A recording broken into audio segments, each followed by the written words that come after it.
suíço, German Henry Hess, foi um cara muito importante para química, não é?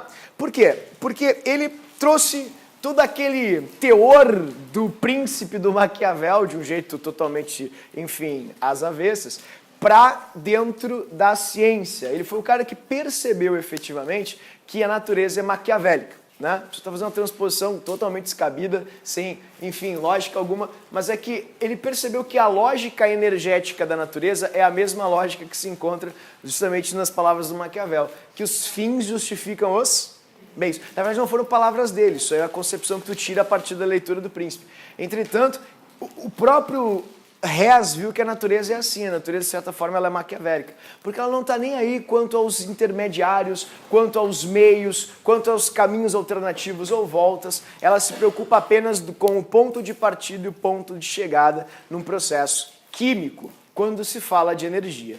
Ou seja, não importa quantas voltas tu dê, querido, se tu saiu de um ponto e chegou em outro, a energia vai ser sempre a mesma. Então não interessa o que tu faça, desde que tu atinja esse teu objetivo, ok, tá valendo. Então, mas ficou muito confuso isso que tu falou, não entendi nada. Eu vou explicar para vocês primeiro a filosofia por detrás, então, com como posso te dizer? A máxima da teoria do Hess, porque as provas perguntam sobre ela, e depois eu vou mostrar dentro da matemática isso, que na química, na ciência, literalmente não interessam os intermediários, os meios, o que importa é apenas o ponto de partida e o ponto de chegada para descobrir um calor. E por que nós estamos estudando isso? Por que nós estamos vendo lei de Hess? Se a gente já viu outras técnicas para calcular calores um tanto quanto mais complexas e completas também do que a própria lei de Hess. Vou explicar isso também para ti. Mas para que a gente tenha assim uma explicação lógica e sequencial, comecemos assim. O que o Hess disse? O Hess disse isso aqui, queridos, ó. Abre aspas, citação do Hess. Ele disse que o calor, e é muito importante saber o enunciado da lei de Hess, é muito importante mesmo. A URGS é apaixonada por isso, assim, faz tempo que ela não cobra a lei de Hess, fazia, né, porque caiu agora esse ano, e caiu com teoria, veja só que engraçado, não caiu com prática. O calor de uma reação química, o calor de uma reação química depende apenas, reação química depende apenas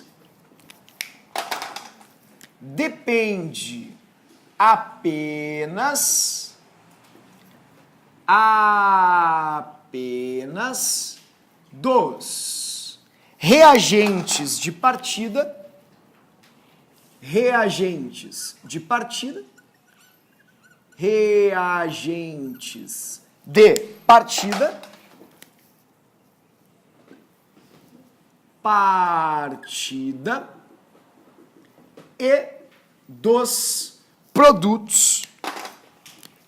e dos produtos obtidos.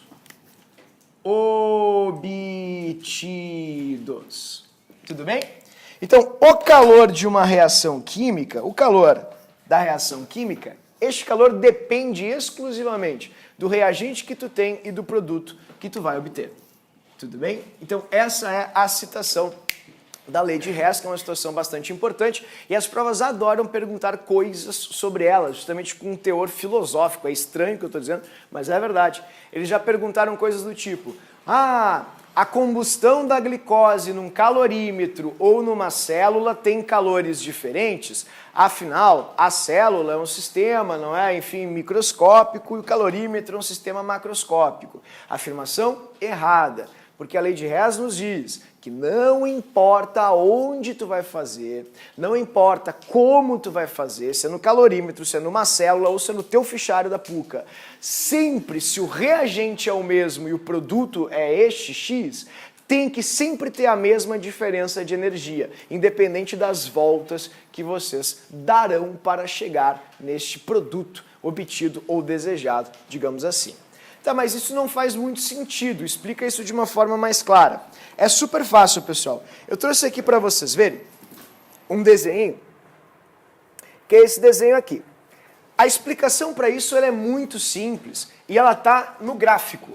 O gráfico tem apenas um eixo, o eixo vertical. Se ele tem apenas um eixo, o eixo vertical, a gente não está comparando essa grandeza com uma outra grandeza, entende? Eu não estou fazendo aqui um plano cartesiano de duas grandezas e enxergando ali uma função de primeiro grau, um termo independente nessa função. Não, eu só estou comparando substâncias que têm menos e substâncias que têm mais energia. Portanto, quando tu olha o gráfico, tu só anda para cima ou para baixo. Tu não anda para a direita ou para a esquerda. Quando tem algum componente que está escrito mais para a direita ou mais para a esquerda, simplesmente é por uma questão temporal, por uma questão de antes e depois, entende? Porque na reação química, tu sempre parte de um reagente, que é o antes, e chega num produto, que é o depois. Então, como vocês estão apenas num eixo, só num eixo, prestem bem atenção no que eu vou fazer agora. Vamos supor que eu queira sair do reagente A e chegar no produto D. Pode ser? Então presta bem atenção. Eu quero sair do A e eu quero chegar no D. E eu quero descobrir, portanto, esse calor aqui, ó. Essa diferença de energia entre A e D, D e A. Mas eu não tenho esse calor. Vamos supor que isso seja difícil de conseguir, difícil de fazer na prática, vai requerer alguma espécie de, experimento muito complexo e eu não tenho como fazer isso, só tenho o meu fichário aqui do Naruto. Como eu vou conseguir descobrir, então, qual é a diferença de calor entre os dois? Ah, energia de formação. Tá, mas eu não tenho as energias de formação deles. Ah, energia de ligação. Bah, mas tu não tem acesso às energias de ligação deles. Então como é que eu vou fazer? É possível? Segundo o Hess, é. Basta tu ter outras reações que te permitam chegar até D. Não importa quão tortuoso seja o teu caminho. Não interessa quantas voltas tu vai dar. Sabe por que não interessa quantas voltas tu vai dar? Segue o meu dedo agora. Vamos supor que vocês não tenham esse calor aqui, ó. Eu não tenho isso. Entretanto, eu tenho outros dados de outras reações que podem me conduzir até D. Vamos supor, de uma forma super simples, que tu tenhas o calor de A para B, tá? Presta bem atenção, não pisca agora, pelo amor de Deus. Olha só, eu sei o calor de A para D, porque essa eu botei no Google, dei um Google e achei. A para B. A para B. Ok? Se você tem um pouco de dislexia, você atrapalha. Então, A para B, ok? Vamos lá? Foi. Esse é o calor de A para B. Subiu, né? Me acompanhou? Tá, agora vamos supor que tu no Google achou o calor de B para C. Tá vendo? B para C? Não pisca agora, pelo amor de Deus. Olha só, B para C, tá? B para C. Viu só? Por que tu apagou? Ué, princípio da conservação da energia. Se daqui para cá o calor foi absorvido e daqui para cá eu libero uma quantidade maior de calor, todo esse calor compreendido entre B e A, ele vai ser novamente liberado. Então vai dar zero. Por isso que eu apaguei com o meu dedo. Agora vamos supor que vocês saibam também o calor, presta bem atenção, de C para D. Esse calorzinho aqui, ó. Ah, eu sei, eu dei um Google e eu descobri a reação de C para D. Tá vendo? Ó.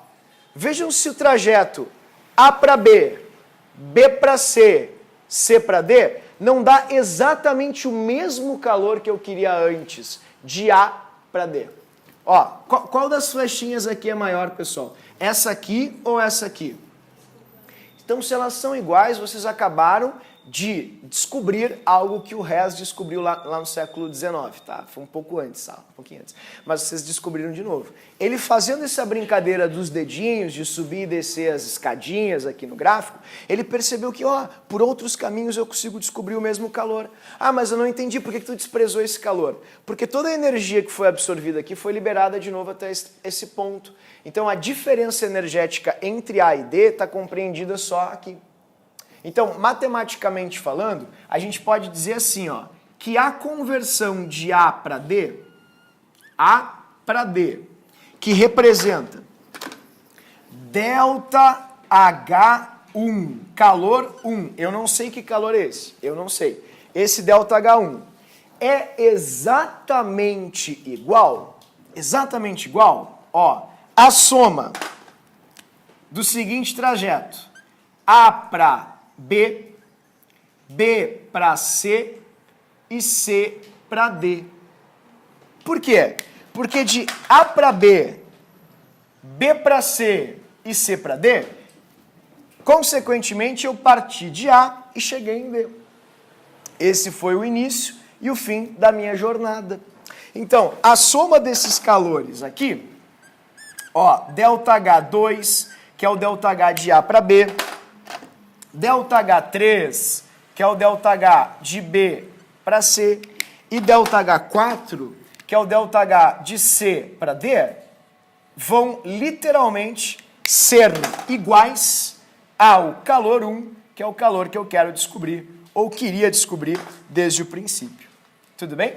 Então, queridos, isso é a lei de Hess. É só somar. Soma outras reações, porque ao somá-las da forma que, enfim, te convém, da forma que te interessa, tu consegue descobrir muitas vezes outros calores que também são do teu interesse, mas que nós não conseguimos descobrir por outros motivos, como, por exemplo, dificuldade experimental, falta de equipamento, ou, enfim, não é? Falta de prática, efetivamente.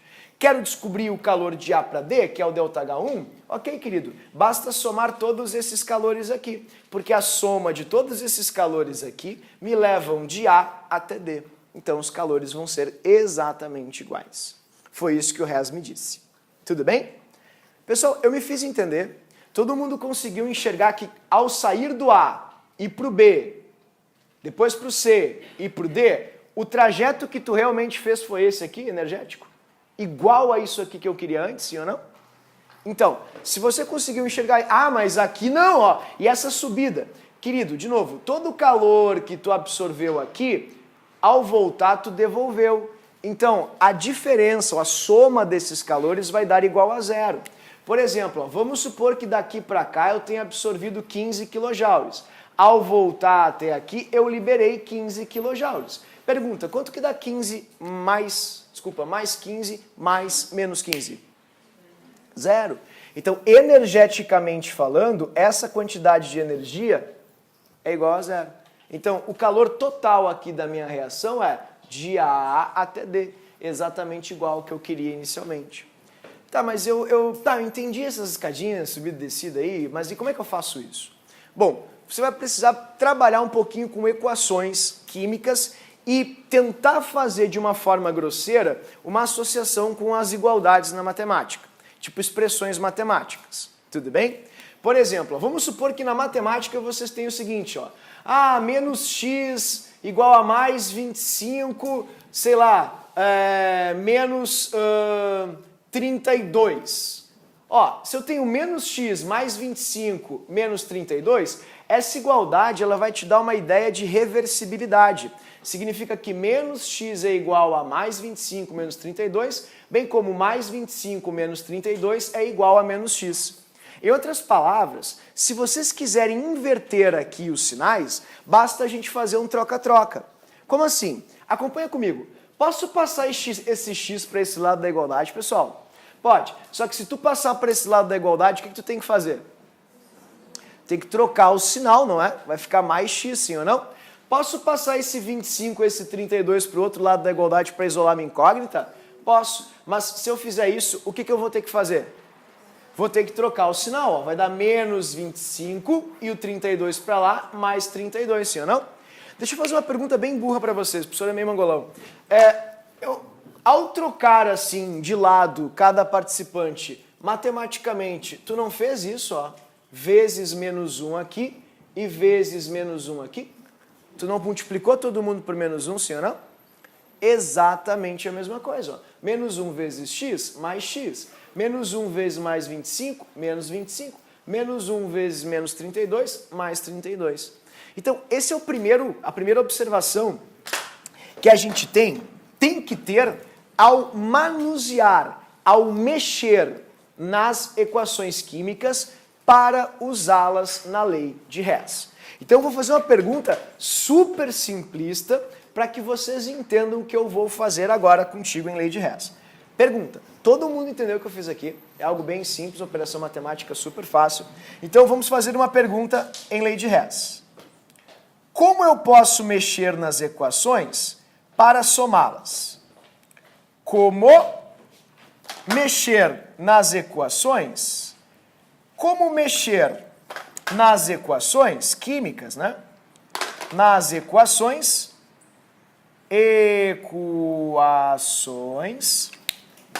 vírgula, para poder somá-las. Somá-las. Ok? E aí? Deixa eu colocar aqui, ó. Vou colocar assim mesmo. Somá-las. Fechou. Ok, pessoal? Então, como mexer nas equações, vírgula, para que eu possa somar estas equações, certo? Então, é fácil de fazer isso? Sim. Tem 3 coisinhas que vocês devem saber para poder fazer esses movimentos. A primeira é aquela ali. A primeira coisa que vocês podem fazer numa equação, para tu somar uma equação e chegar onde tu quiser chegar, é inverter as equações. Ó, primeiro passo. Inverter equações. Invertendo equações. Invertendo equações, ok? Esse é o primeiro passo. Como assim? Pessoal, é igual a matemática. A gente vai fazer uma transposição grosseira agora, porque química não é matemática, essa flechinha não é um sinal de igual. Entretanto, nesse ponto, nesse aspecto, ele vai ser, tá? Então a gente vai fazer o seguinte, vamos supor que vocês tenham uma reação bem simples de A para B. A para B. E esse ΔH da reação aqui seja igual a menos 55 kJ/mol, ok? Assim. Certo? Mas vamos supor que A para B não seja uma reação interessante para ti. Tu não quer A para B, tu quer B para A. Ó, tu quer isso aqui, ó, tu quer B para A, tu não quer A para B. Ah, mas por quê? Olha, porque tu tem um objetivo maior. Tu quer descobrir uma outra reação química que tu tá quebrando a cabeça e não consegue. Então tu quer mexer em algumas reações que tu tem conhecimento para fazer esse caminho, esse trajeto, essa jornada até o produto destinado ao produto de interesse. Tá, então vamos inverter agora essa reação. Se eu inverter essa reação, se eu colocá-la desse jeito, ó, B dando A, tá vendo? Como por convenção nós escrevemos o ΔH aqui no cantinho, ó, e ΔH, pessoal, é produto menos reagente, isso é bem importante, tá? ΔH é produto menos reagente. Por isso que a gente vai poder fazer essa inversão de sinal. Tudo bem? Não é uma operação motivada ou oriunda, digamos assim, de uma razão, de uma multiplicação. Eu estou falando isso porque, como vocês já têm experiência, vocês muitas vezes se pegaram em algumas confusões com constantes de equilíbrio, por exemplo. Ah, eu inverti a equação, mas por que tu não inverteu o sinal? Porque não é a mesma coisa, não é a mesma operação matemática. A operação matemática que tu faz aqui, ó, de baixo para cima e de cima para baixo, não é igual, por exemplo, como se houvesse uma razão, uma multiplicação, por exemplo. Quer ver, ó? Vamos supor que vocês tenham A e B assim. Tudo bem? A e B não é igual a A menos B. Então as operações matemáticas que tu faz aqui não vão ser iguais às operações matemáticas que tu faz aqui. Isso é muito importante. Vai ficar muito mais claro o meu discurso quando a gente entrar em equilíbrio químico logo a seguir, mas muita gente, acredite, ao inverter equações, vai se perguntar, ah, por que eu não troco só o sinal aqui da constante de equilíbrio? Querido, porque a constante de equilíbrio não é uma diferença, e isso, ΔH, é uma diferença, ou seja, uma subtração. E é por isso que eu posso simplesmente trocar o sinal do ΔH. Pois, bem devagar, se ao sair aqui de baixo e chegar aqui em cima, houve absorção pois produto, tá vendo? É maior que o reagente, portanto vai dar um valor positivo. Ao sair daqui de cima e chegar aqui, inverteu-se o processo, né? Ó, a gente vai ter, ao sair daqui, que é o reagente, produto mais embaixo, se o teu produto ele é menor energeticamente que o reagente, ó, é A menos B, o valor vai dar negativo. Certo, pessoal? Eu não entendi nada do que tu falou. Pessoal, endo absorve sinal positivo, exo libera sinal negativo. Sim ou não? Fez sentido isso? Ok? Isso é bem importante. Então, se no sentido direto a reação era exo, porque estava descendo na escadinha, no sentido inverso a reação é endo, porque ela tem que subir nessa escadinha. Então tu vai simplesmente trocar o sinal. Só troca o sinal. Ó, mais 55 kJ por mol. Ah, por que tu não falou direto isso? Porque daí tu não vai entender, tu vai decorar, tu vai ficar adestrado. E para errar a questão, 2 toques, querido. Tu vai ver, inclusive, na questão que a Giovana Caldeira pediu até, da URGS, que o pessoal não consegue fazer. Ou na questão do Enem desse ano, que tinha um monte de equações para tu fazer uma lei de Hess, que não era difícil, mas se tu só tinha decorado, inverteu o troca-sinal, tu ia ter errado.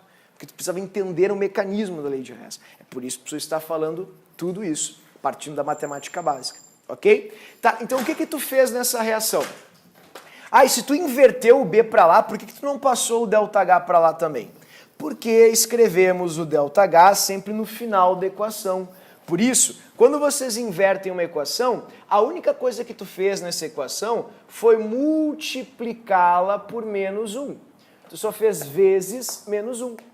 Menos 1 vezes isso. Quando a gente multiplica uma equação por menos 1, nós invertemos a equação matematicamente.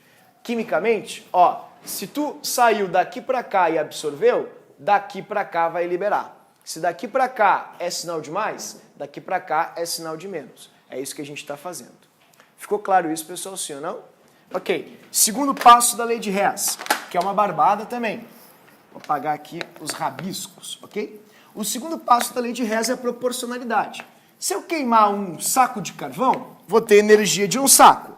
Se eu queimar 2 sacos de carvão, é uma regra de 3 simples, direta. Ou seja, aumenta, aumenta. Se eu dobrei a quantidade de carvão, querido, eu vou dobrar a energia também, porque eu tenho o dobro de matéria. Ok? Então, o segundo passo é a proporcionalidade. Proporcionalidade. Assim. Por exemplo, vamos supor, reação bem bobinha, A para B de novo. Mas A para B não me interessa.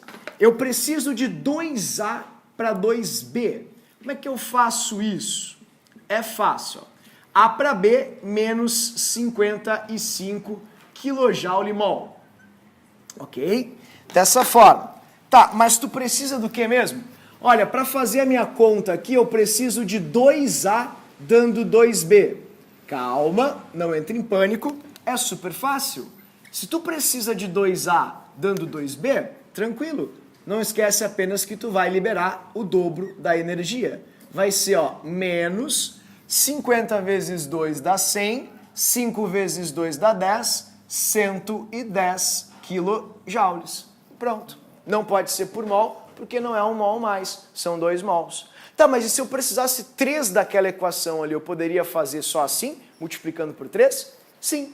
Vocês podem multiplicar a reação pela quantidade que vocês quiserem ou bem entenderem. Desde que vocês não esqueçam que o ΔH vai ser multiplicado também. Então, se isso aqui é ΔH1, tá, pessoal? E aquilo ali é ΔH2, não esquece que o ΔH2, vamos supor, ele foi multiplicado, ou é igual, na verdade, a 2 vezes o ΔH1. Ok?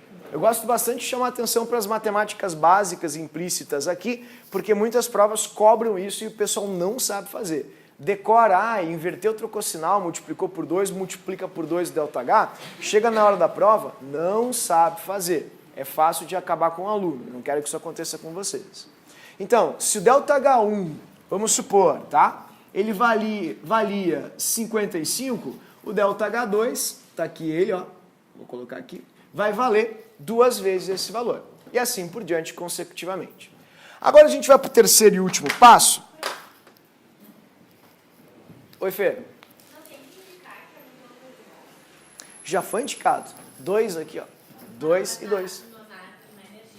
Não tem que indicar porque a equação faz isso para ti. A única coisa que tu indica é quando é por mol, só isso. Se tu não coloca por mol lá, tu não sabe para quantos mols tem que consultar a equação. Então tu não faz barrinha 2 mols, por exemplo, barrinha 3 mols. Oi, querida. Isso vale para a reação inteira ou é de acordo com os mols do... Nem te explicou naquela outra aula do reagente do primeiro, antes do comburente. Isso é uma coisa importante. Uma reação, ela não é como uma equação matemática, não é independente. Todo mundo é dependente. Se tu quer respirar, tu tem que ter oxigênio. Sem oxigênio, tu não respira. Entende? Se tu quer produzir X CO2, tu tem que ter ingerido X oxigênios, senão tu não produz X CO2. Então, tudo é interdependente. Nada acontece sozinho. Para um aumentar, todo mundo teve que aumentar. Para um diminuir, todo mundo teve que diminuir. Ou seja, é para toda a equação. Por que eu não coloco para 2 mols? Porque a gente sempre tem uma referência, e a referência é a reação padrão. A reação padrão é essa. Então, para eu não ficar escrevendo, isso é para tantos mols, isso é para tantos mols, eu sempre te dou a equação padrão. Aí tu olha ela e tu multiplica ou divide ela como tu bem entender. E o último passo, pessoal, são os sistemas. Vamos sistematizar isso. Terceiro passo, vocês podem usar os sistemas. Passo. Eu vou fazer de um jeito bem bobinho aqui, tá? Eu sempre gosto de fazer desse jeito, para ajudar aí a criar esse mecanismo. E depois a gente vai para as mais complicadas. Sistematizando equações. Sistematizando. Como é que eu faço os sistemas? Como é que eu sistematizo isso? É bem fácil. Vamos supor que vocês tenham, tá, uma reação qualquer, tabelada. Ó, dados fornecidos. Eu tenho essas equações conhecidas aqui. Ó. A para 2A para 2B, assim, delta H1. Ok? Tá ali. Eu não vou dar o valor do delta H, eu quero fazer de forma matemática com vocês. E aí eu te dei essa reação, isso é um dado. Dado. Informações. Dados, ok? Delta H1 tá ali. 2A para 2B. E eu vou te dar essa informação aqui também que é importante, ó. C para B. E eu vou chamar isso de delta H2. Estes são os teus dados. São 2 equações que tu tens e vamos supor que eu te peço uma equação super simples, bem fácil, que é essa equação aqui. Eu quero que vocês façam para mim, queridos, a equação A para C. Ok? A para C. Assim. Eu quero que tu descubra o calor da equação A para C. Vou colocar aqui o valor do ΔH, vou chamar de ΔHx, tá? Ou ΔH final, tanto faz. ΔH final.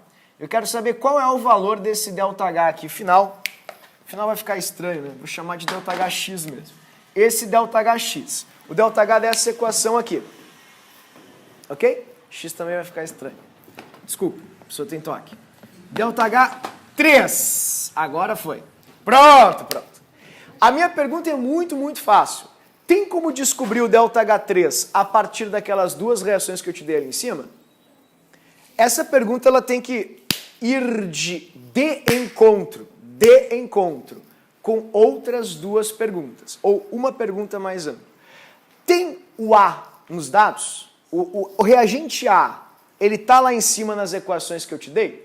Tá, e o reagente C está lá em cima nas reações que eu te dei? Então tu pode mexer nisso e conseguir fazer com que estas 2 reações se transformem nisso.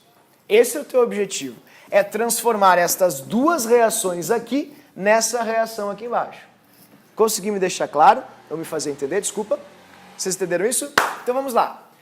Parte a parte. O que eu posso fazer, por exemplo, com a primeira reação para conseguir chegar nessa equação aqui embaixo? Pois é, a gente vai fazer uma pergunta agora intersubjetiva. Quantos As tu precisa aqui embaixo? 1. Quantos As tu tem aqui? 2. Então eu não quero ter 2 As ali. Eu quero ter 1. Então eu vou usar essa equação pela metade. Eu vou pegar ela e vou dividi-la por 2. A dando B e o ΔH1 ali, ó, vai ser igual a ΔH1 dividido por 2. Assim. Ok, pessoal? Por quê? Porque eu não quero 2 As, eu quero apenas 1 A. E dessa forma eu vou ter 1 A na equação. Todo mundo entendeu isso, sim ou não? Beleza. Agora olhem para a segunda reação. O que eu posso fazer com aquela segunda reação para eu conseguir achar o ΔH3? O C está aqui, esse é o C, e ele está aqui embaixo também. Só que eu quero o C nos produtos, aqui ele não está nos produtos, ele está nos reagentes, sim ou não? Então eu vou inverter essa equação, pode ser? Só que para inverter essa equação, alguma coisa vai acontecer no ΔH. Que coisa vai acontecer no ΔH? Ele vai trocar o sinal. Tá, mas e qual é o valor do ΔH ali, pessoal? Tu entendeu? Não tem número, né? O que a gente vai fazer então com esse ΔH aqui? Menos ΔH2. Muito bem. Porque quando a gente inverte uma equação, eu basicamente multiplico ela por menos 1. Então muita gente se pergunta assim, ó, mas e por que eu não posso simplesmente passar esse ΔH2 para o outro lado? Pode, querido, mas por convenção na química a gente escreve o ΔH no final, então tu só vai manter ele aqui nesse lado e o que tu vai fazer é multiplicar por menos 1. É isso que a gente vai fazer. Entende? Ó, dessa maneira. E agora é o momento onde a gente vai fazer um crossover, sabe? Crossover? Química com matemática. Porque a gente vai fazer uma metamorfose. A flechinha, ela vai deixar de ser flechinha e ela vai passar a ser igualdade. Igualdade. Igualdade. E a gente vai somar duas equações numa parte da matemática que vocês adoram, chamada sistemas. Tá? Isso é uma coisa que eu prezo muito para que ninguém fique me perguntando. Mas e o oxigênio? O que tu fez com o oxigênio? Querido, eu sistematizei, ou seja, eu simplifiquei. Aí como tu faz isso? É fácil. Quando eu simplifico equações, eu somo essas equações. Eu vou te convidar agora para somar as equações. Ó. Tudo que está no mesmo lado da igualdade, tu soma. Então eu vou somar, ó, A mais B, ok? Igual a B, está no mesmo lado da igualdade, né, no lado direito, B mais C. E aí tu vai somar também para descobrir o teu ΔH3, que é ΔH1 ó, mais ΔH1 sobre 2 menos ΔH2. Viu só? Então, isso é lei de Hess, é brincar um pouquinho com a matemática das coisas. Deixa eu te fazer uma pergunta. B aqui, não tem um B aqui também, pessoal? Se eu passar esse B para o outro lado, ele não vai passar com o sinal trocado? Ó, vai ficar mais B menos B, querido, que vai ser igual a C, mais ΔH1 dividido por 2, desculpa, mais menos ΔH2. E mais B com menos B, tu pode cortar, tá vendo? E aí a resposta final vai ser exatamente o que tu quer. A dando igual a C, e o teu ΔH3 nada mais vai ser que ΔH1 dividido por 2 menos ΔH2. Dessa forma. Então isso é lei de Hess, entende? É sistematizar as equações. Todo mundo chega e diz assim, ó, componentes iguais em lados opostos, corta, corta. Pessoal, o que é corta, corta? Se, por exemplo, tivesse 3 Bs aqui e 1 B aqui, como é que seria o cortar para ti? Cortar seria dividir? Porque se fosse dividir, estaria errado. A resposta seria 3 e sumiria o B. E não é. É subtrair. Por que é subtrair? Porque nós estamos simplificando equações num sisteminha matemático bem básico. Então a gente simplesmente, quando tem componentes ou, enfim, variáveis iguais em lados opostos, tu pode passar para o outro lado da igualdade com o sinal trocado, subtraí-las. Então isso é lei de Hess. Qual é o valor do teu ΔH3? Vou escrever aqui embaixo para ti a equação. O Enem adora equações, né, em matemática. Não te assusta se não cair alguma coisa assim em matemática um dia. Tá? ΔH1 sobre 2 menos ΔH2, prontinho. Esta vai ser a forma com a qual vocês vão descobrir o calor dessa reação. Certo, queridos? Pessoal, eu me fiz entender, vocês entenderam isso? Só tem um jeito de saber. Exercício. Vamos ver. Vamos fazer um exercício aqui. Vou começar por partes, tá? Eu vou começar com a questão que a Giovana Caldeira tinha pedido. Essa aqui, a 21. A questão 21 foi uma das questões mais erradas, assim. Ah, não, desculpa, não foi a 21, né, Giovana? Foi a 20... Aqui, 34. Foi uma das questões mais erradas da URGS e ela é super simples, super fácil, uma questão bobinha e mostra apenas o conhecimento ou não, a compreensão ou não de lei de Hess, efetivamente. Né? Então eu vou mostrar isso para ti, para a gente poder se fazer entender, para ficar mais claro aí esse conhecimento, ok? Então vamos lá, questão 34, queridos, aqui no quadro, façamos juntos. Considere as seguintes reações na temperatura de 25 Celsius. A diferença dos efeitos térmicos ΔH1 menos ΔH2 é igual a... Essa é a pergunta da questão, ok? E aí o pessoal não sabia o que fazer. Muita gente pensou, ah, mas eu deveria ter decorado isso. Ah, eu deveria já ter esse conhecimento prévio. Não. Negativo, de forma alguma. O que ele quer que tu faça? Ah, ele quer que eu faça ΔH1. Tá, então escreve para mim aqui a equação correspondente ao ΔH1. Vamos escrevê-la? Eu não sei, eu não consigo enxergar ela. Eu acho que tu consegue, sim. Não está aqui em cima a equação do ΔH1? Então, tira ela e bota ela aqui. Copia ela como ela está ali, ó. Porque esse é o ΔH1, está escrito ΔH1 aqui, está escrito ΔH1 aqui. Então eu vou colocar, ó, H2 mais meio O2, dando água líquida. Água líquida. Isto é ΔH1, ok? Então, já consigo eliminar muita coisa aqui na reação, mas eu não vou fazer, vou esperar um pouquinho para a gente chegar até o final dela. Agora, eles estão dizendo que tens que fazer menos ΔH2. Menos ΔH2, queridos, é a mesma coisa que menos 1 vezes ΔH2. Sim ou não? Todo mundo concorda comigo, pessoal? Então, se é a mesma coisa que menos 1 vezes ΔH2, eu estou multiplicando por menos 1 a equação do ΔH2, que é essa aqui. E eu vou te fazer uma perguntinha. Se eu multiplicar... Oh, não entendi. Tem algum sinal de menos aqui nesse ΔH? Quando não tem sinal de menos, o sinal é o quê? É de mais. Tá, mas agora tem um sinal de menos aqui na frente, né? Tá, então se tem um sinal de menos é porque eu multipliquei ele por menos 1. E quando a gente multiplica uma equação por menos 1, o que acontece com ela? Ah, inverte. Então vamos inverter a equação. Ó, se ΔH2 é hidrogênio mais meio oxigênio dando água sólida, menos ΔH2 é o contrário.